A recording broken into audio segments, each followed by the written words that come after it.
En Colosenses, capítulo 1, la semana pasada comenzamos este estudio en este libro, ¿verdad? Después de haber terminado Primera de Tesalonicenses, y no miramos mucho del libro, pero sí miramos algo acerca de la razón por la que Pablo lo escribió y de lo que estaba sucediendo en la iglesia de Colose cuando lo escribió. Y vimos que lo dirigió, como nos dice ahí en el versículo 2 de Colosenses 1, a los santos y fieles hermanos en Cristo que están en Colosas. Y hablamos acerca de cómo estos hermanos, él los llamaba fieles y los llamaba santos. Y hablamos de cómo el Señor es así como nos ve a nosotros en Cristo Jesús. Nos ve como santos, apartados para su servicio, pero luego les llama fieles. La razón por la que les llama fieles es porque a pesar de todo lo que estaba sucediendo en el área de Colosa, a pesar de todas las falsas enseñanzas que estaban llegando de todos lugares, a pesar de las herejías, a pesar de ese sincretismo del que hablamos la semana pasada, que estaba tratando de imponerse en la iglesia de Colosa, ellos de todas maneras seguían firmes en el Evangelio de Jesucristo, seguían firmes en las enseñanzas de los apóstoles que Epafras había traído y seguían creciendo en el conocimiento del Señor. Ahora, una de las cosas que Pablo les habla aquí, una de las cosas que les dice, es que quiere que ellos puedan disfrutar de la gracia y la paz de Dios. Y hablamos de cómo la gracia de Dios nos trae paz con Dios y eso trae paz a nuestros corazones porque sabemos que estamos en paz con el Dios creador de los cielos y tierra. Y luego también les habla, aquí en el versículo 3, les habla acerca de cómo ellos, él y sus acompañantes y los que están con él estableciendo iglesias y yendo a ministrar a diferentes lugares, siempre dan gracias a Dios por ellos en el Padre nuestro Señor Jesucristo. ¿No? Siempre da gracias a Dios por ellos. Y hablamos acerca de la importancia para nosotros de estar orando constantemente por la iglesia de Cristo. Perdón, se me cayó un diente. No lo vieron, no lo vieron. No, ahí está en el suelo mío.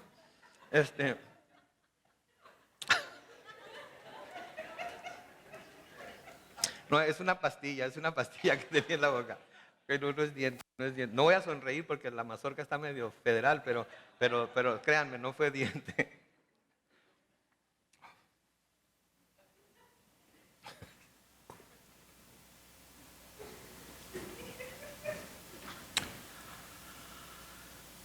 Ok. Les recuerda que siempre están orando por ellos, ¿verdad? Y dando gracias por ellos a Dios.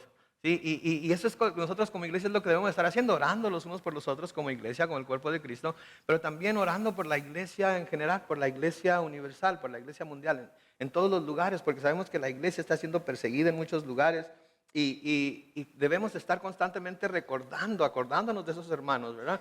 A veces nos encerramos tanto en lo que está sucediendo en nuestra propia vida, a veces nos encerramos tanto en lo que está sucediendo a nuestro alrededor, en nuestro país, en nuestra ciudad, pero se nos olvida que hay muchos hermanos en Cristo que están sufriendo cosas mucho más horrendas de lo que nosotros pudiéramos estar sufriendo aquí. Y entonces oramos egoístamente, oramos por nosotros, oramos para nosotros, pidiendo cosas que queremos que Dios nos conceda a nosotros y que nos cuide y que nos proteja.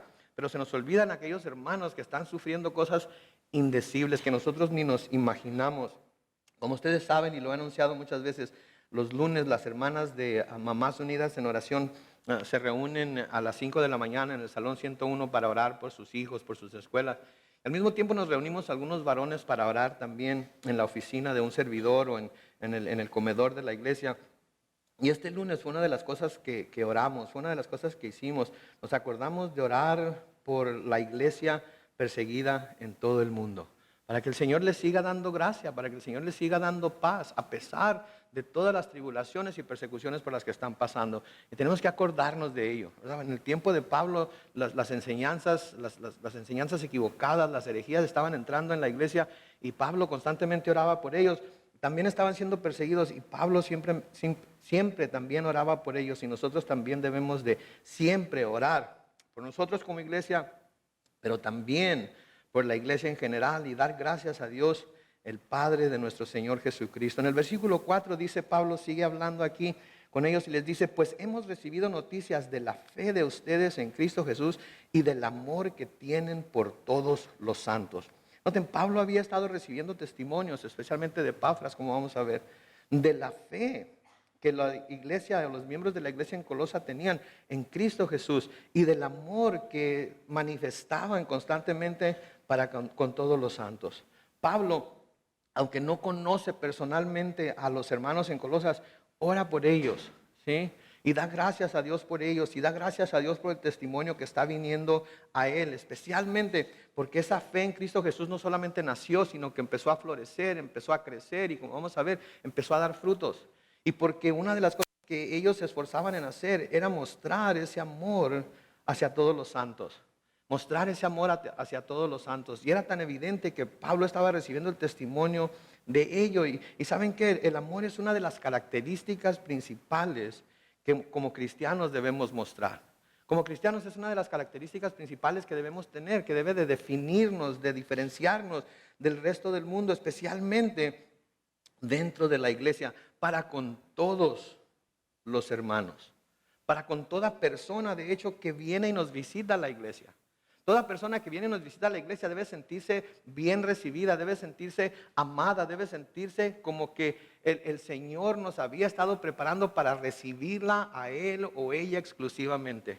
Nuestra manera de verlos, nuestra manera de saludarlos, nuestra manera de recibirlos debe de darles la idea de que parece como que me estaban esperando especialmente a mí, ¿sí? Y debemos de esforzarnos por tener ese tipo de iglesia, porque eso debe ser lo que nos debe diferenciar de todas las demás iglesias, es lo que nos debe diferenciar de las religiones, el amor que tenemos los unos por los otros, ya sea que nos conozcamos aquí o no nos conozcamos.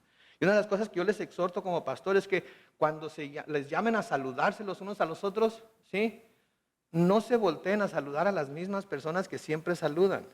Porque yo veo de aquí en dónde se sienta cada quien y créanme, sé cuando no viene alguien, no porque me esté fijando a ver quién vino y quién no vino, pero porque su asiento está vacío.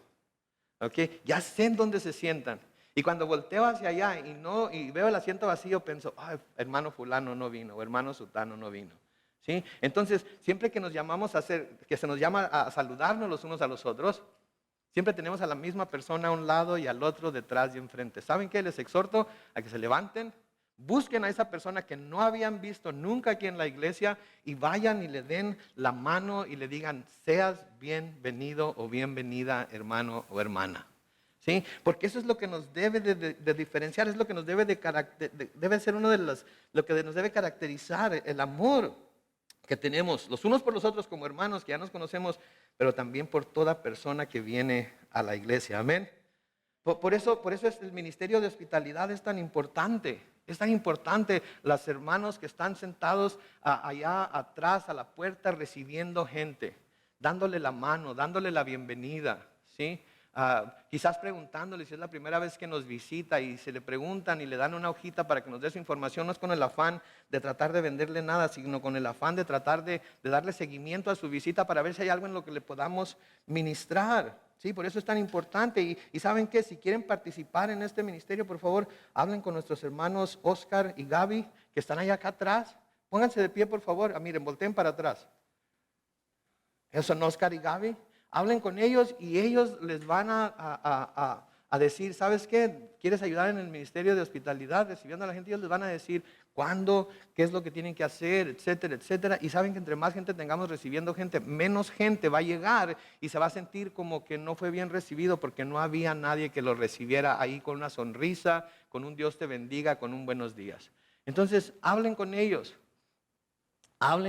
para ayudarnos a servir. Entonces, nuestros visitantes, les quiero hablar también a nuestros visitantes. Ahorita les estaba bromeando, ¿verdad? Que yo me siento celoso porque nadie viene y me saluda a mí, ¿verdad? Bueno, pues después del servicio yo me paro ahí enfrente, ¿ok? Y quisiera poder saludarlos a todos, pero a veces no puedo. ¿Saben qué? Si nos está visitando, pase al frente, preséntese, dígame su nombre, yo le digo el mío. Si necesita oración por algo, yo oro con usted y oro por usted. Sí, para eso estamos. Esta es la iglesia de Jesucristo. Sí, no es un museo en donde tenemos un montón de estatuas de santos para exhibirlos como tales. Sí, es un hospital en donde todos venimos a tratar de buscar la verdad de Dios para poder ser sanados de nuestras enfermedades, ya sea físicas, espirituales, emocionales.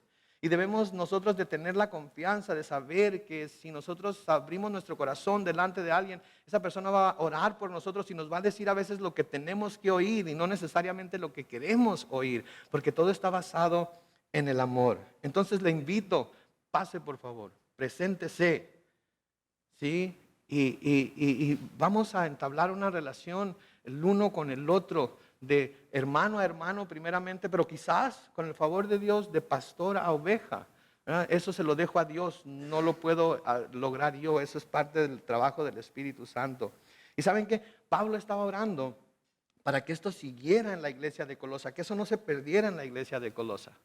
Y eso es precisamente lo que el Señor Jesucristo había pedido a Dios, su Padre, antes de que la iglesia ni siquiera naciera como institución.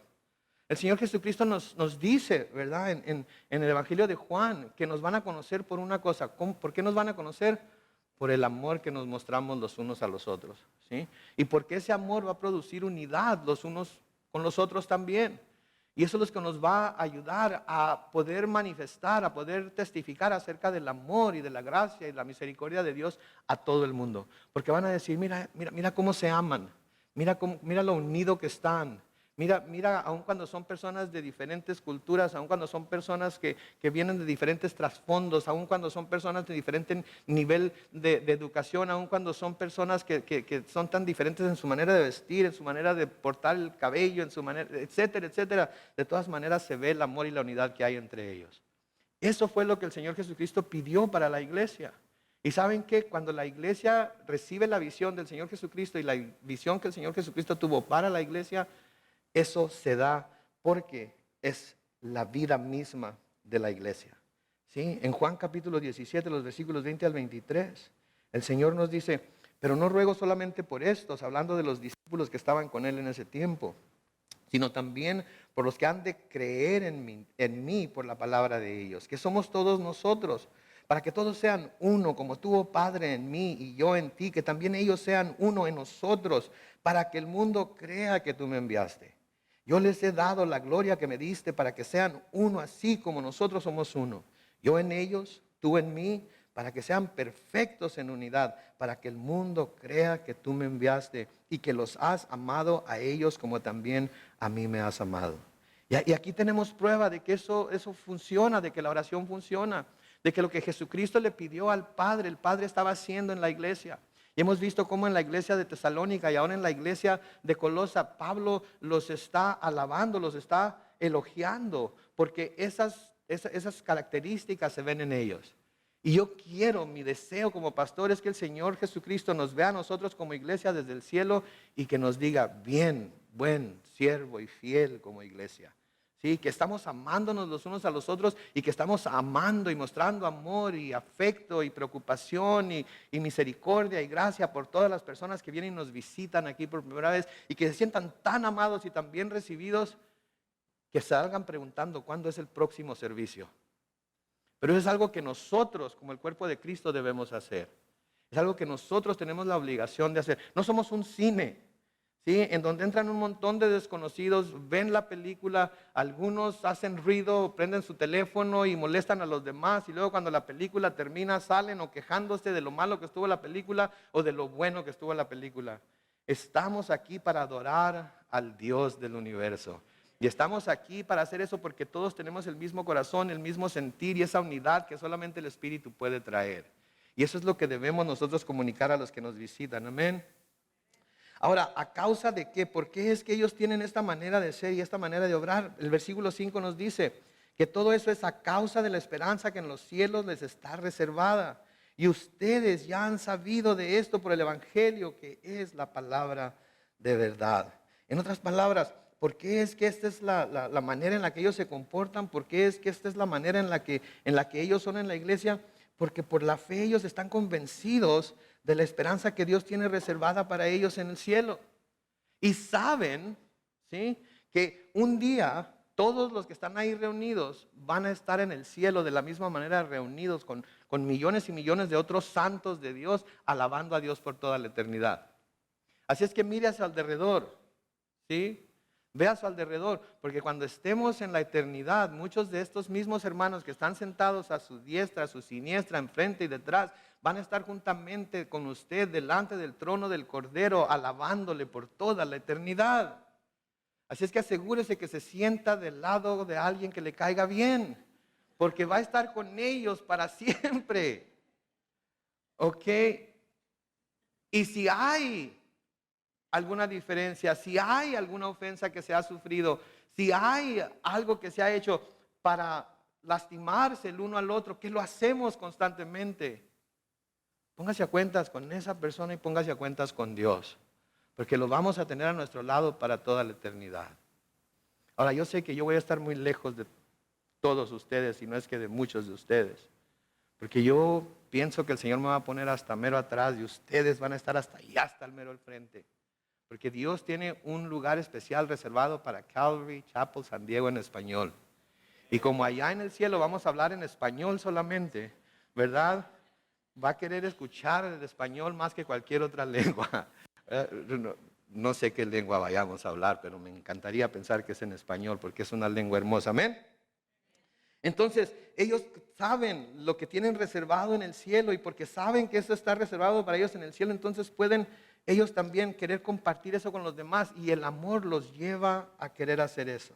Porque cuando existe la esperanza de algo mejor en el cielo, de lo que tenemos aquí, de lo que vemos aquí, vivimos con esa esperanza en el corazón, de tal manera que es más fácil la vida aquí en la tierra. Cuando tenemos esperanza de algo mejor, es más fácil la vida aquí en la tierra. ¿Saben cómo se puede ilustrar eso? Los que tienen niños pequeños o han tenido niños pequeños y alguna vez les dijeron, vamos a ir a Disneylandia mañana, ¿sí? En su mente no existe nada más que salir de casa y llegar a Disneylandia. Lo que pasa de casa a Disneylandia es un inconveniente. Y constantemente están preguntando, ¿ya vamos a llegar? ¿Ya vamos a llegar? ¿Cuánto falta? ¿Cuánto falta? ¿Cuánto falta? Y están dispuestos a pasar por esas 2 horas o 3 horas, dependiendo de qué tan lejos viva de Disneylandia. Están dispuestos a soportarlo, ¿sí? Están dispuestos a sufrirlo. ¿Por qué? Porque saben que cuando lleguen a Disneylandia, ahí los va a estar esperando Mickey Mouse. ¿Verdad? Y se quedan dormidos, pero luego despiertan y ya vamos a llegar. Me acuerdo cuando yo llevaba a mis hijos cuando estaban pequeños, buscaba la montaña, porque yo les decía, miren la montaña, ahí está la montaña, ya vamos a llegar, y se despertaban y empezaban a ponerse contentos. Sí, hoy en la mañana cuando salí, miré el cielo nublado, me sentí como que había visto la montaña. ¿Saben por qué? Porque las escrituras nos dicen que así como el Señor ascendió al cielo sobre las nubes, así va a descender también cuando venga de nuevo por nosotros. Y me puse a pensar, Señor, vendrás en una de esas nubes que veo hoy. Irás a venir por tu pueblo hoy en una de esas nubes. Y me sentí como cuando íbamos llegando a Disneylandia. Ahí está la montaña, ya vamos a llegar. Y ¿saben qué, mis hermanos? Ya mero llegamos. Ya mero llegamos. Entonces, cuando tenemos esa esperanza en nosotros, eso nos ayuda a poder vivir esta vida de una manera que las cosas que vienen y nos aquejan, las circunstancias que sufrimos, las cosas que nos pasan que no son tan agradables, las podemos soportar un poco mejor, porque tenemos esa esperanza viva que vamos a llegar al cielo. Pablo les escribe a los romanos en Romanos 5, los versículos 3 al 5, y no solo esto, sino que también nos regocijamos, noten, en los sufrimientos, porque sabemos que los sufrimientos producen resistencia. La resistencia produce un carácter aprobado, y el carácter aprobado produce esperanza. Y esta esperanza no nos defrauda, porque Dios ha derramado su amor en nuestro corazón por el Espíritu Santo que nos ha dado. ¿Se fijan? Esta esperanza que tenemos en Cristo no nos va a defraudar, es una esperanza certera, es algo que podemos esperar y podemos estar seguros de que lo vamos a recibir. Vamos a llegar. Y el Señor Jesucristo nos va a estar esperando ahí con los brazos abiertos para recibirnos y tenernos en su presencia para toda la eternidad. Y cuando tenemos esa esperanza, entonces podemos reflejar ese amor que Cristo ha puesto en nuestros corazones por medio de su Espíritu Santo. Y somos esa iglesia de la que está hablando Pablo aquí, somos esa iglesia que el Señor nos está mostrando como ejemplo a través de las Escrituras. Esta esperanza también, que la que estoy hablando aquí, es la esperanza que nos afirma, que nos arraiga, que nos cimienta, que es nuestra ancla, por así decirlo. ¿sí? En nuestra fe en Dios. En Hebreos capítulo 6, los versículos 17 al 19 dice, por eso Dios, queriendo demostrar claramente a los herederos de la promesa que sus propósitos no cambian, les hizo un juramento, para que por estas dos cosas que no cambian y en las que Dios no puede mentir, tengamos un sólido consuelo de los que buscamos refugio y nos aferramos a la esperanza que se nos ha propuesto. Versículo 19 dice, esta esperanza mantiene nuestra alma firme y segura como un ancla y penetra hasta detrás del velo. ¿Qué quiere decir? Esta esperanza no solamente la tenemos aquí en la tierra, sino que esta esperanza atraviesa el lugar santo y entra hasta el lugar santísimo, que es el tabernáculo que está en el cielo, donde Jesucristo entró, no con la sangre de machos cabríos y de corderos, sino entró con su propia sangre y la presentó como la propiciación, como el pago por la redención de cada uno de nosotros que hemos creído en Él. Y por esa sangre ahora tenemos acceso a ese lugar santísimo. Y por esa sangre ahora tenemos esa esperanza que nos lleva detrás del velo. Porque eso fue lo que hizo Jesucristo cuando murió en la cruz. El velo se rasgó de arriba hacia abajo y las puertas del cielo fueron abiertas a todos que vinieran a Dios por medio de la fe y no por obras para que nadie se gloríe. ¿Sí? Eso fue lo que sucedió. Y esa esperanza que tenemos de un día llegar físicamente a ese lugar santísimo nos mantiene caminando con Él de la manera que Él nos pide. Amén. Lo que trae esta esperanza a nosotros es el Evangelio, ¿sí? Que menciona Pablo ahí. Lo que trae esa esperanza a nosotros es el Evangelio, las buenas nuevas, que también llama como la palabra de verdad. También llama la palabra de verdad. Ahora, si hablamos de la palabra de verdad, si hablamos del Evangelio, ¿de qué o de quién estamos hablando? ¿Sí? Podemos decir, bueno, la palabra de verdad es la Biblia. Sí, la Biblia está llena de toda verdad. Pero ¿saben qué es en realidad la palabra de verdad? Es Jesucristo. Es Jesucristo. Juan 1:1 nos dice que en el principio era el verbo, que también puede traducirse palabra. Y el verbo estaba con Dios, o la palabra estaba con Dios, y la palabra era Dios. ¿Saben quién o qué es la verdad? La verdad es Jesucristo. Él mismo dijo de sí mismo, yo soy el camino, yo soy la verdad. Él es la verdad. No hay otro que sea la verdad. No hay nada más que sea la verdad. Juan mismo nos da testimonio de esto en Juan capítulo 1 y versículo 14, en donde él habla y dice, la palabra se hizo carne y habitó entre nosotros. Y vimos su gloria, la gloria que corresponde al unigénito del Padre, llena de ¿qué? De la gracia y de verdad. La palabra que es Jesucristo vino lleno de gracia y de verdad. Y en Él podemos ver todo lo que es verdadero, todo lo que es cierto, todo lo que es digno de confianza, todo lo que es digno de poner nuestra fe en ello. En Él y solamente en Él y en nada y nadie más. Solo en Él. Si queremos conocer la verdad, entonces, lo único que tenemos que hacer es fijarnos en Jesucristo. Es poner nuestra vista en Él. ¿Cómo vivió Él? ¿Cómo sirvió Él?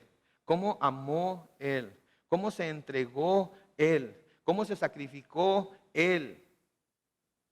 ¿Cómo estuvo dispuesto Él a dejar su trono en el cielo y venir a alcanzarnos, a buscarnos, a encontrarnos y alcanzarnos a cada uno de nosotros? Queremos saber la verdad de cómo comportarnos, queremos saber la verdad de cómo vivir nuestra vida, queremos saber la verdad de cómo tenemos que desempeñar nuestro cristianismo delante del mundo. Veámoslo a Él, porque Él es la verdad. Si queremos conocer la gracia de Dios y conocer la verdad, solamente tenemos que verlo a Él y escuchar sus palabras. Que ahora sí, a propósito, las encontramos en el libro que ahorita tienen la mayoría de ustedes enfrente, abierto, leyendo, siguiendo lo que estamos estudiando. Y el libro que tienen ahí delante de ustedes ahorita, de aquel de quien habla a través de todos sus capítulos, es acerca de Jesucristo. Él es la verdad. Él es el camino al Padre. En Él encontramos la vida. En Efesios capítulo 1, los versículos 11 al 14, Pablo escribe a los Efesios, en Él asimismo participamos de la herencia, pues fuimos predestinados conforme a los planes del que todo lo hace según el designio de su voluntad, a fin de que nosotros, los primeros en esperar en Cristo, alabemos su gloria. Y también ustedes, luego de haber oído la palabra de verdad, que es el evangelio que los lleva a la salvación, y luego de haber creído en él, fueron sellados con el Espíritu Santo de la promesa, que es la garantía de nuestra herencia hasta la redención de la posesión adquirida para alabanza de su gloria. ¿Se fijan? ¿En quién tuvieron que creer? En Cristo. ¿De quién recibieron la verdad? De Cristo. ¿Quién es el que nos salva? Es Cristo.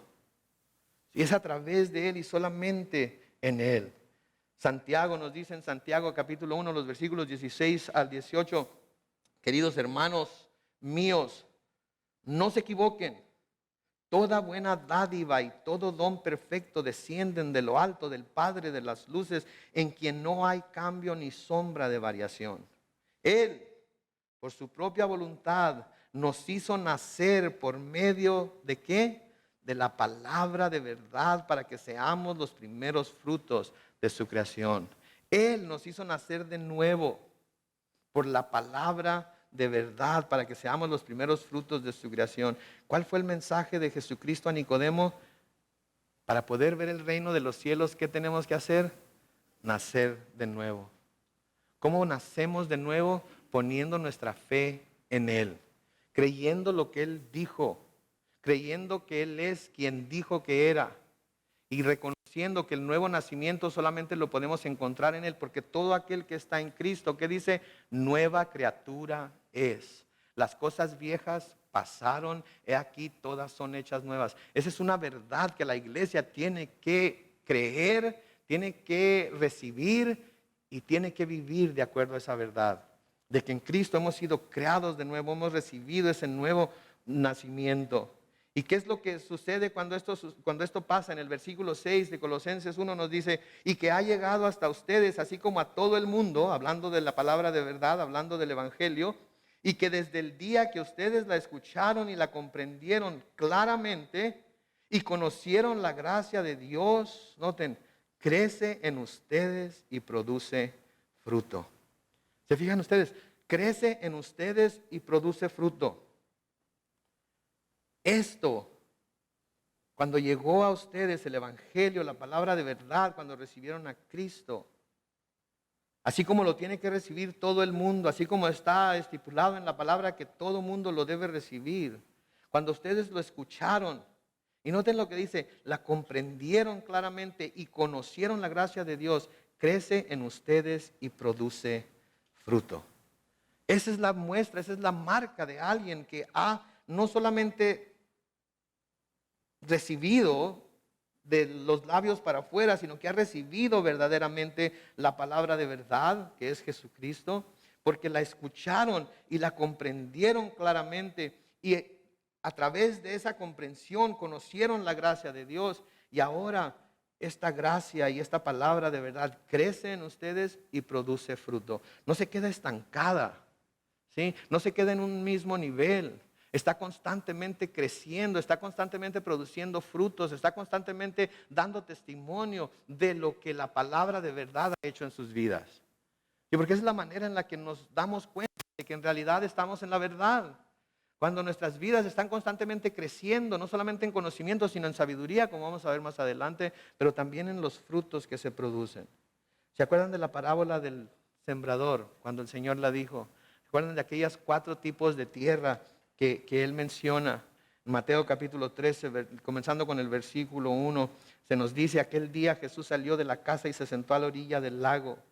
Y como mucha gente se le acercó, Él se subió a una barca y se sentó mientras que la gente se quedaba en la playa.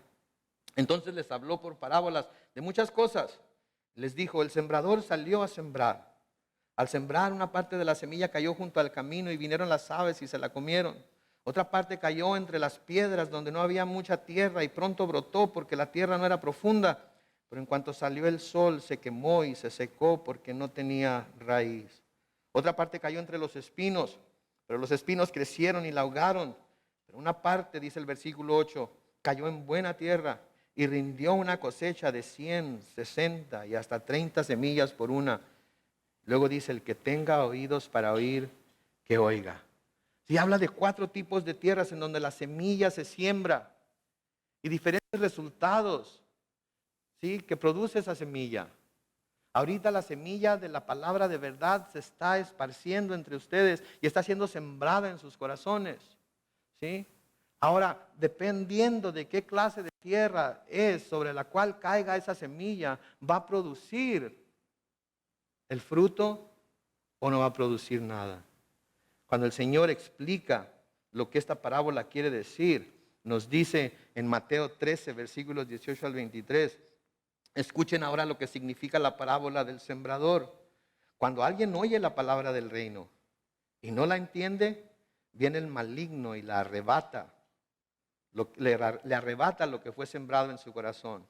Esta es la semilla sembrada junto al camino. El que oye la palabra es la semilla sembrada entre las piedras, que en ese momento la recibe con gozo. Pero su gozo dura poco por tener poca raíz. Al venir la aflicción o la persecución por causa de la palabra, se malogra. Versículo 22 dice, la semilla sembrada entre espinos es el que oye la palabra, pero las preocupaciones de este mundo y el engaño de las riquezas ahogan la palabra, por lo que ésta no llega a dar fruto. Pero, la semilla sembrada en buena tierra es el que, noten, oye la palabra, la entiende y da fruto. Y produce 100, 60 y 30 semillas por cada semilla sembrada. ¿Entendieron lo que dice ahí la palabra de Dios? ¿Sí? La semilla no tiene ningún problema. La semilla es buena semilla. La semilla está creada para producir fruto. Pero la semilla no puede producir fruto si cae en una de las primeras 3 tierras. Va a venir algo, el maligno, la persecución, la tribulación, las aflicciones de esta vida, los engaños de las riquezas, y van a robar la palabra y no se va a producir la semilla y no se va a producir ningún fruto.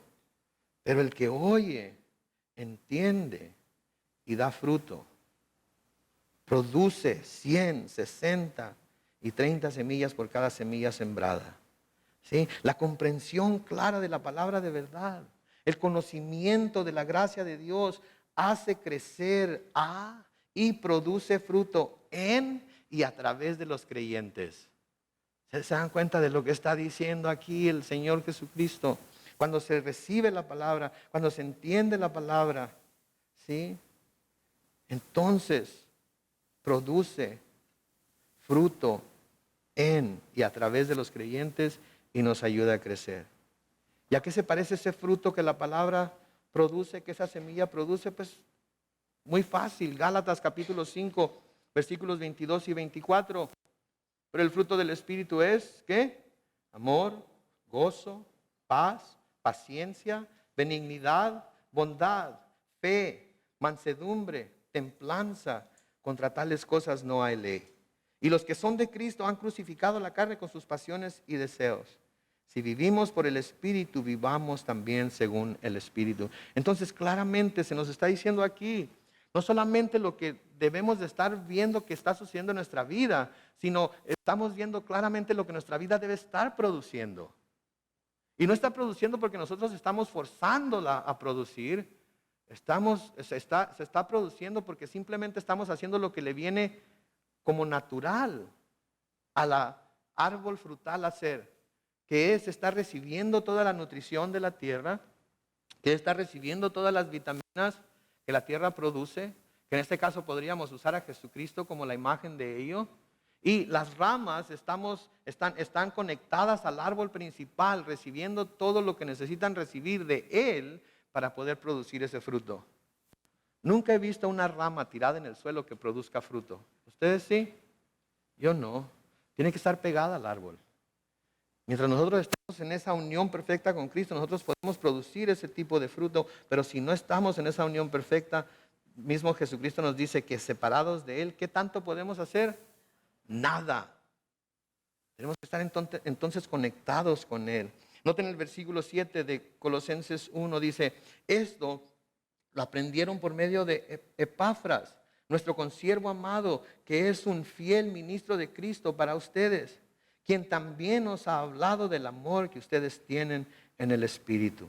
Noten, Pablo reconoce la obra que Epafras ha hecho como maestro entre la iglesia y lo elogia, ¿sí?, a él, y elogia una vez más a los colosenses, de nuevo por el testimonio de amor que Epafras le ha traído acerca de la iglesia. De nuevo, mi anhelo como pastor es que nosotros también podamos dar ese testimonio de amor delante de todos los que nos visitan, delante de todos los que están fuera de aquí. Que sepan que aquí pueden encontrar el amor de Cristo manifestado a través de aquellos que han creído en Él.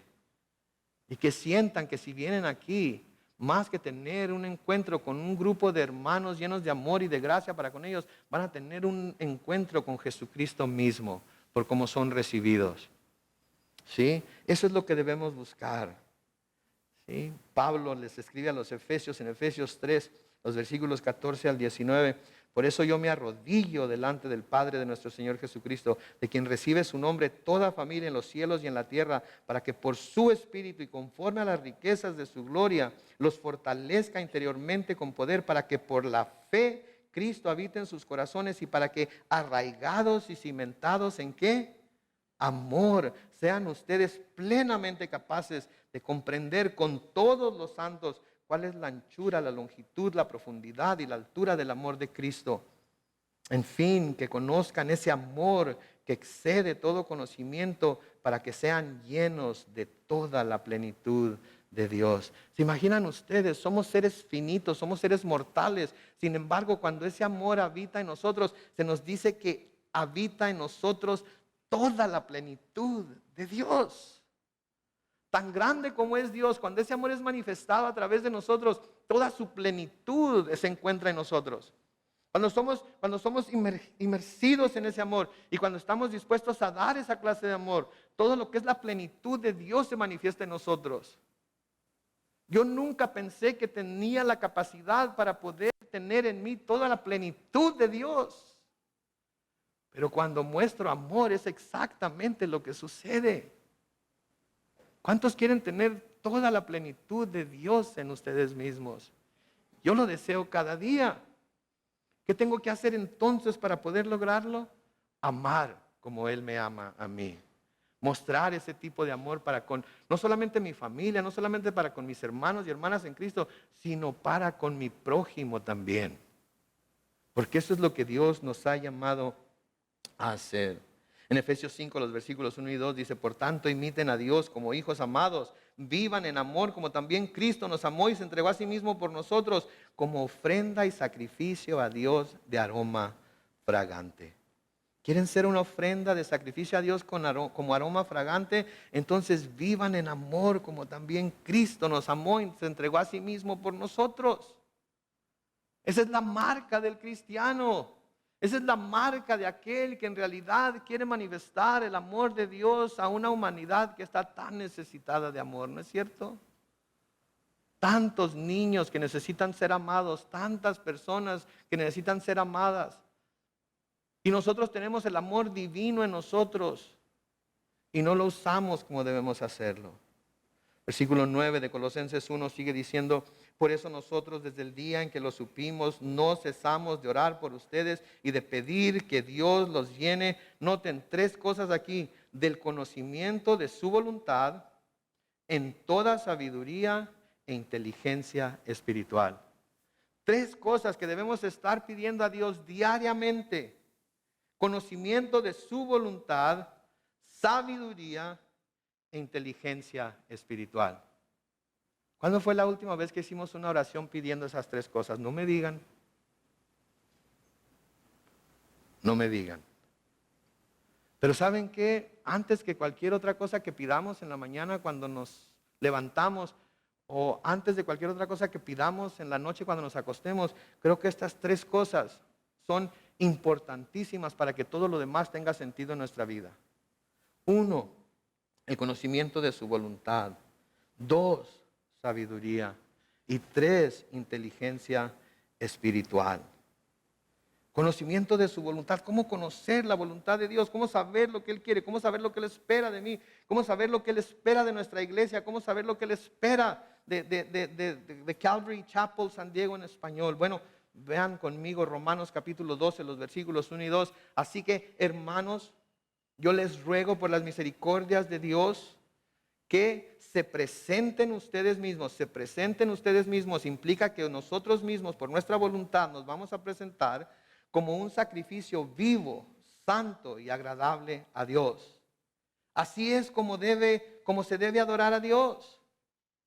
Versículo 2. Y no adopten las costumbres de este mundo, sino transfórmense por medio de la renovación de su mente. ¿Para qué? Para que comprueben cuál es la voluntad de Dios, lo que es bueno, agradable y perfecto. ¿Cómo conocemos la voluntad de Dios? Entonces, diariamente presentándonos nosotros mismos voluntariamente como un sacrificio vivo, santo, agradable a Dios. Vivos porque tenemos vida en nosotros, hay aliento de vida en nosotros, tenemos voluntad para someterla a Él. ¿Sí? Santo porque nos apartamos para su servicio. Nos apartamos para servirle a Él, para vivir por Él, para vivir en Él, para ser de Él. Y agradable a Dios. Y luego hacemos a un lado las costumbres de este mundo y buscamos ser transformados por medio de la renovación de nuestra mente. Y así entonces podremos comprobar cuál es la voluntad de Dios. Podremos ver en realidad lo que es bueno, lo que es agradable, lo que es perfecto.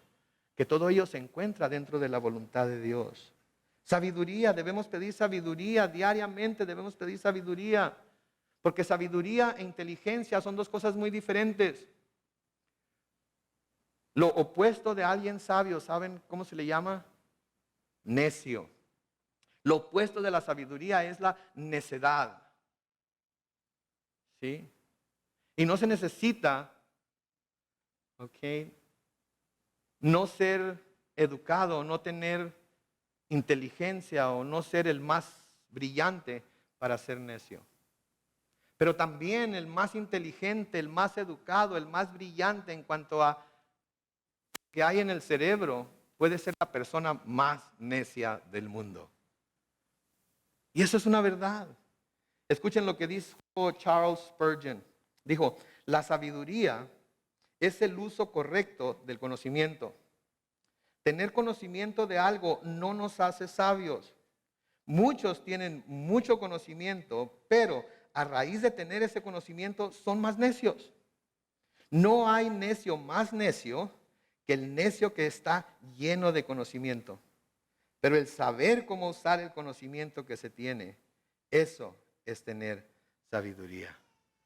Puede usted ser la persona más inteligente del mundo, pero si no usa sabiduría, es la persona más necia del mundo.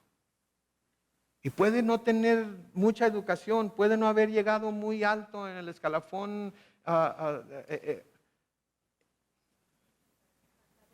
académico, gracias. Pero puede ser una de las personas más sabias del mundo, porque el conocimiento que tiene lo pone en práctica en su vida. ¿Sí? Proverbios 1:7 nos dice, el principio de la sabiduría es ¿qué? El temor de Dios. Y los necios desprecian la sabiduría y ¿qué? La enseñanza.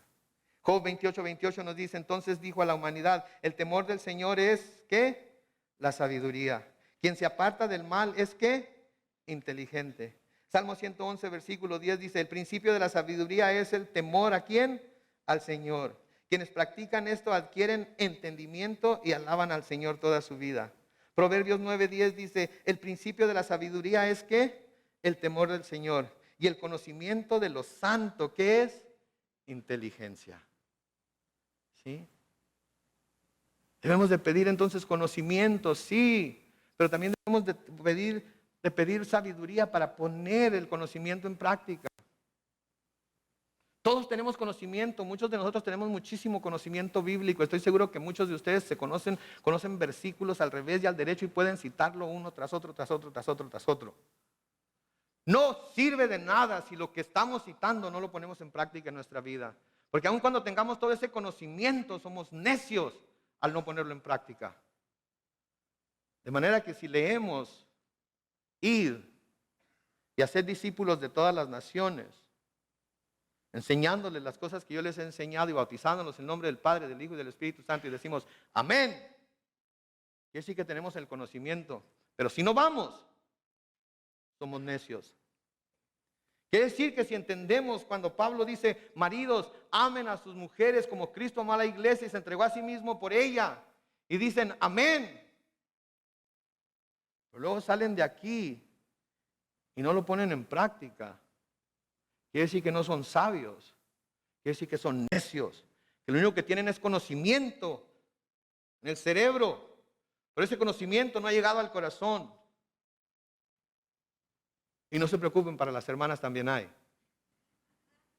Porque cuando saben con claridad que la palabra de Dios dice, mujeres, sométanse a su marido como al Señor en todo, y saben que esa es la palabra de Dios, y saben que eso es verdad, pero luego salen de aquí y no usan su sabiduría para ponerlo en práctica en sus vidas, ¿saben qué son? Necias. Y por eso habla Pablo acerca de que, por eso habla Charles Spurgeon de que hay mucha gente que tiene mucho conocimiento, pero eso los hace más necios aún, porque entre más conocimiento adquirimos y menos de ese conocimiento ponemos en práctica en nuestras vidas, más necios nos volvemos. Por eso es necesario diariamente pedirle al Señor no solamente que nos dé el conocimiento, no solamente que nos dé ese conocimiento que necesitamos tener de Él, sino que también necesitamos tener la sabiduría para ponerlo en práctica. Y saben que quizás a algunos de nosotros nos falte sabiduría.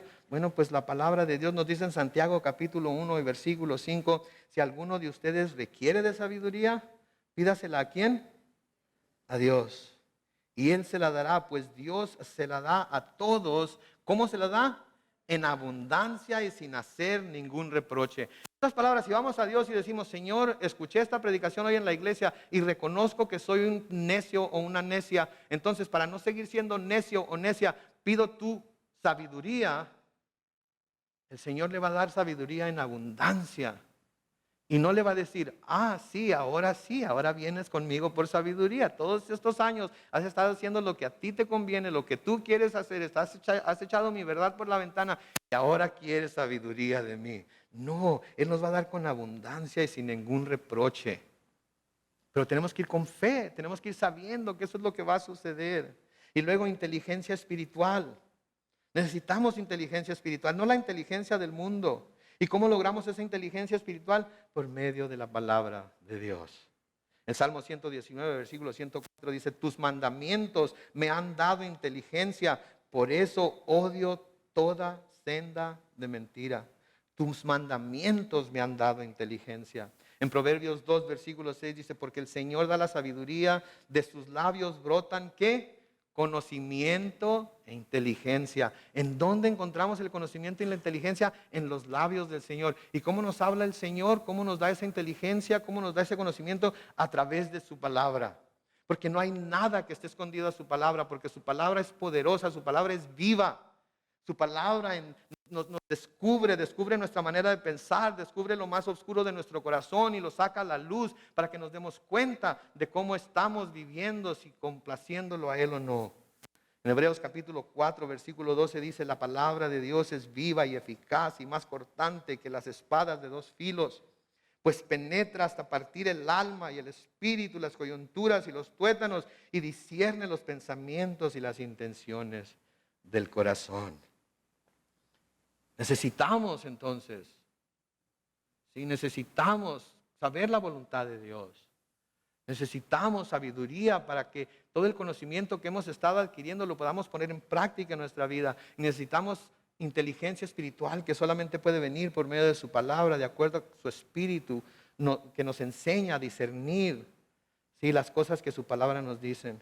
¿Y qué es lo que estas tres cosas van a producir en nuestra vida? Noten el versículo 10 de Colosenses 1, para que vivan como es digno del Señor. Primero, vamos a vivir de la manera que es digna del Señor. ¿Y a qué se parece eso, Pablo? Es decir, siempre haciendo todo lo que a Él le agrada. No más eso, Pablo, nada más haciendo lo que a Él le agrada. No, también produciendo los frutos de toda buena obra, Hasta ahí, eso es todo lo que va a suceder. No, y creciendo en el conocimiento de Dios. ¿Se fijan? Cuando tenemos el conocimiento de su voluntad, cuando usamos la sabiduría para ponerla en práctica en nuestra vida y cuando tenemos inteligencia espiritual de parte de Dios, entonces es cuando podemos vivir como es digno de Él. Podemos entonces hacer siempre todo lo que a Él le agrada. Podemos producir los frutos de toda buena obra y crecemos en el conocimiento de Dios. ¿Quién dice amén? Porque saben que el crecimiento en el conocimiento de Dios es lo más importante que nosotros como seres humanos podemos tener. Y es lo que Dios nos llama a hacer. ¿Sí? Lean conmigo lo que escribe el profeta Jeremías, inspirado por el Espíritu Santo. Jeremías 9, 23 y 24. Así ha dicho el Señor: no debe el sabio vanagloriarse por ser sabio, ni jactarse el valiente por ser valiente, ni presumir el rico por ser rico. Quien se quiera vanagloriar, que se vanagloríe de entenderme y conocerme. Porque yo soy el Señor, que hago misericordia, imparto justicia y hago valer el derecho de la tierra, porque estas cosas me complacen. Palabra del Señor. ¿Qué está diciendo aquí Dios? ¿Quieren alabarse por algo?